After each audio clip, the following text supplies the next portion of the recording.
Le restaurant résonnait du bourdonnement sourd des bavardages matinaux et du cliquetis des couverts. C'était un mardi morose à Manhattan, le genre de journée qui s'infiltre jusqu'aux os et qui met les esprits à rude épreuve. La machine à café sifflait, les crêpes grésillaient sur la plaque, et au milieu de tout cela se tenait Rhea, une serveuse noire de 27 ans, posée, le regard d'acier aiguisé par des années de sous-estimation. Son uniforme blanc était impeccable, ses cheveux relevés en un chignon soigné, et chacun de ses mouvements était mesuré, gracieux, efficace. Elle souriait peu non pas par manque de chaleur, mais parce que la vie ne lui en avait pas donné beaucoup d'occasions. Pourtant, elle se tenait avec une dignité tranquille, celle qui n'avait pas besoin de se faire remarquer. Au stand numéro 9, cependant, l'atmosphère changea.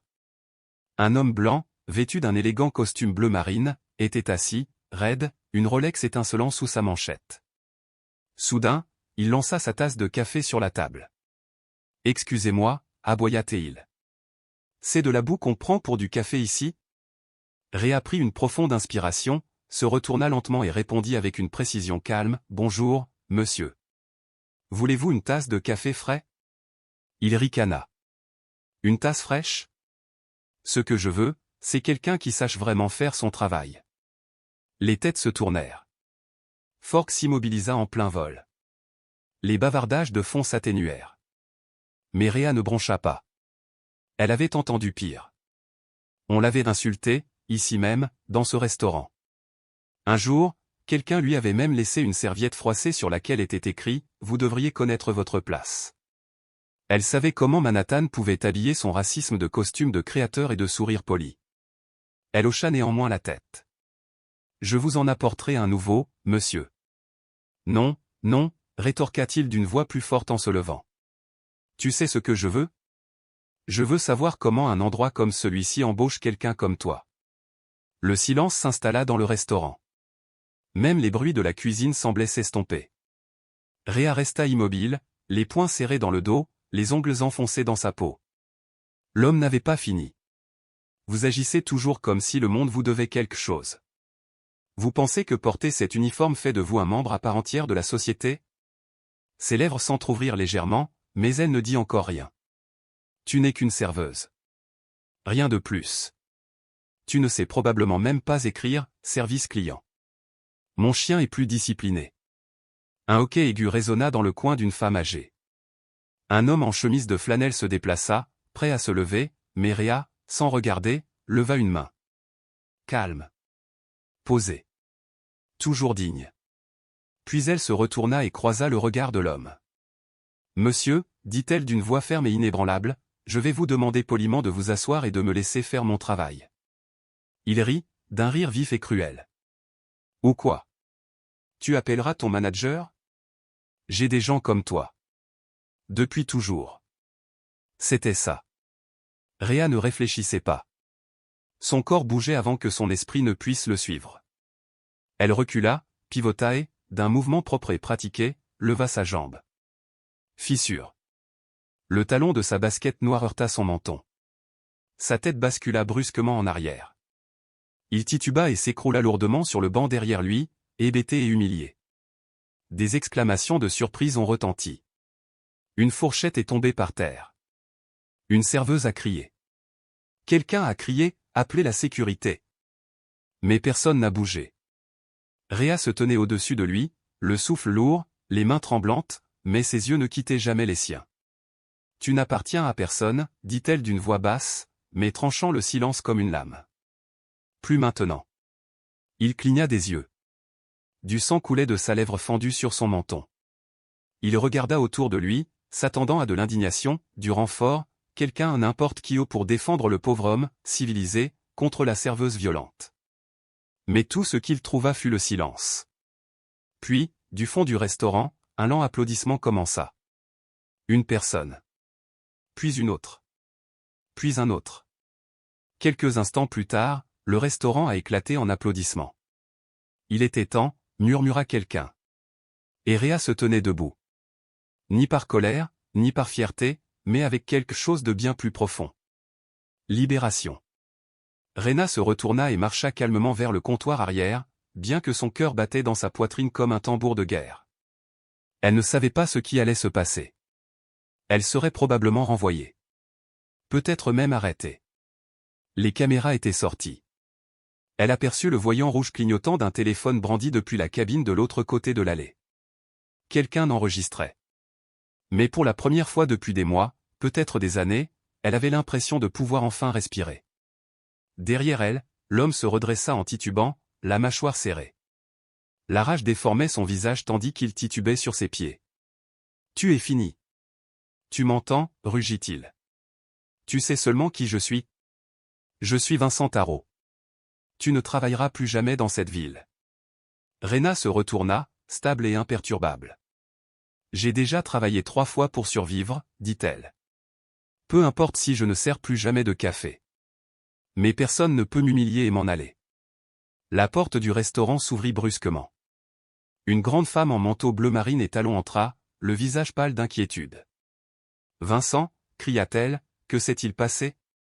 Vincent pointa une main tremblante vers Rena, toujours en train de bégayer. « Elle m'a attaqué » a-t-il rétorqué. La femme cligna des yeux, puis jeta un coup d'œil à Rena, puis au reste du convive. Les autres clients étaient silencieux, la plupart d'entre eux fixant Vincent du regard. « Agressé » dit-elle doucement. « Je viens de recevoir 5 SMS de clients. Ils disent que tu proférais des insultes racistes à une serveuse. » Vincent se figea. Puis les murmures commencèrent à résonner dans la pièce. La tension était si forte qu'elle aurait pu être coupée avec un couteau à beurre. Tenant toujours sa fierté meurtrie et sa mâchoire palpitante, Vincent se tourna lentement pour faire face à la femme, son assistante exécutive, Vanessa. Elle était connue dans les milieux d'affaires pour son sang-froid, son intelligence et son efficacité impitoyable. Son apparition soudaine avait pris tout le monde au dépourvu. « J'ai demandé ce qui s'était passé » dit-elle à nouveau, cette fois plus fermement. Vincent se redressa, essayant de reprendre le contrôle. « Elle m'a agressé, Vanessa. Ici même, en public. Appelez les avocats. Nous portons plainte. » « Non » dit-elle en l'interrompant et en sortant son téléphone. « Parce que j'ai déjà vu les images. » Elle tourna l'écran vers lui. Une vidéo en direct était diffusée depuis le compte d'un adolescent qui avait tout enregistré, de la première insulte cruelle de Vincent à la résistance calme et inébranlable de Rena, et enfin, au moment où tout a basculé. « Ça a été vu 2,3 millions de fois en 20 minutes, dit Vanessa d'une voix hachée. Tu sais ce que disent les commentaires ? Les lèvres de Vincent s'entr'ouvrirent, mais aucun mot ne sortit. Ils ne sont pas de ton côté, continua-t-elle en s'approchant. Ils vous traitent de racistes. D'agresseurs. Et si ça dégénère, vos actions vont s'effondrer. Les sponsors se retireront et votre conseil d'administration, qui ne vous aime déjà pas, votera pour vous évincer. Il regarda autour de lui, soudain conscient que tous les regards le fixaient. Les téléphones étaient braqués sur lui. La serveuse derrière le comptoir s'était figée en plein service, le café dégoulinant sur le bord de sa tasse. Même le cuisinier était sorti de la cuisine, tablier fariné, pour assister à ce moment. « J'ai été provoqué » murmura-t-il, comme si cela pouvait adoucir les nuances de ce qu'il avait fait. Vanessa ne sia pas. « Non » dit-elle doucement, mais avec force. « Tu as été exposé. » Elle se tourna alors, son regard tombant sur Rena, qui se tenait plantée là, les épaules tendues, les lèvres légèrement entr'ouvertes, tout son corps tremblant. « Je suis désolé pour ce qui vous est arrivé » dit doucement Vanessa, changeant de ton. « Et au nom de notre entreprise, j'aimerais vous parler en privé, si vous le souhaitez. » La gorge de Rena se serra. Elle essaya de parler, mais hésita. Pour la première fois depuis la douleur des paroles de Vincent, elle sentit quelque chose la traverser, ni de la pitié, ni du choc, mais, reconnaissance, elle se sentait vue. « Je ne cherche pas l'argent » dit doucement Rena. « J'en ai juste assez d'être traitée comme une chose jetable. » Vanessa hocha la tête. « Et tu ne devrais pas. » Puis, à la stupéfaction générale, elle se tourna vers la foule stupéfaite. « Mesdames et messieurs » a-t-elle déclaré clairement, il ne s'agit plus seulement de ce qui s'est passé aujourd'hui. Il s'agit de ce que nous laissons se produire chaque jour. Vincent Tarot quitte son entreprise avec effet immédiat. Vincent halta. « Tu ne peux pas faire ça. Tu n'en as pas le pouvoir. » « Oui » répondit Vanessa sans sourciller. « Le conseil d'administration m'a nommé PDG par intérim il y a 2 semaines. Ils surveillaient déjà ton comportement. Tu viens de leur donner la preuve ultime dont ils avaient besoin. Le silence s'abattit sur le restaurant comme un rideau baissé. Même le bourdonnement de la machine à café sembla s'estomper. Vincent chancela légèrement, la voix brisée. Tout ça, à cause d'une serveuse? Vanessa se tourna vers Rena, puis le regarda à nouveau. Pas n'importe quelle serveuse. Une femme qui se levait quand personne d'autre ne le faisait. Les genoux de Rena fléchirent légèrement. Elle s'agrippa au bord du comptoir juste pour rester debout. C'était trop soudain, trop surréaliste. Elle était arrivée au travail ce matin-là, s'attendant à une nouvelle tournée de pain grillé brûlé, de café froid, et gardant la tête baissée. Et maintenant, elle était au centre d'une tempête qu'elle n'avait jamais souhaitée. « Rena, dit doucement Vanessa, tu n'es pas obligée de continuer à travailler ici. Tu mérites mieux. Je veux te proposer un poste au sein de notre entreprise, ressources humaines et engagement communautaire. Ce n'est pas de la charité. C'est parce que nous, besoin de gens comme toi. » Les yeux de Rena se remplirent de larmes. Je n'ai même pas de diplôme universitaire. Vanessa sourit. Peu importe. Tu as mieux. L'intégrité. Vincent sortit en trombe, marmonnant des jurons dans sa barbe, son monde soigneusement construit s'effondrant derrière lui. Et Rena, toujours dans son uniforme blanc, taché par le café qu'elle avait versé quelques heures plus tôt, se redressa. Pour la première fois depuis des années, ses épaules se soulevèrent, son menton se leva. Le restaurant a de nouveau éclaté en applaudissements, mais cette fois-ci, ce n'était pas pour une confrontation. C'était pour elle personnage. Des mois plus tard, Rena était assise dans un bureau ensoleillé, avec de grandes baies vitrées donnant sur la ville. Sur sa plaque signalétique, on pouvait lire « Directrice de l'équité et de la sensibilisation communautaire ». Elle visitait encore de temps en temps le vieux restaurant, non pas pour travailler, mais pour souviens-toi.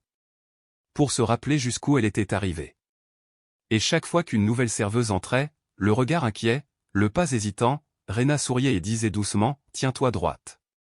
Tu vaux plus que tu ne le penses. » Parce que la femme autrefois réduite au silence par les insultes rédigeait désormais des politiques pour protéger les autres du même sort.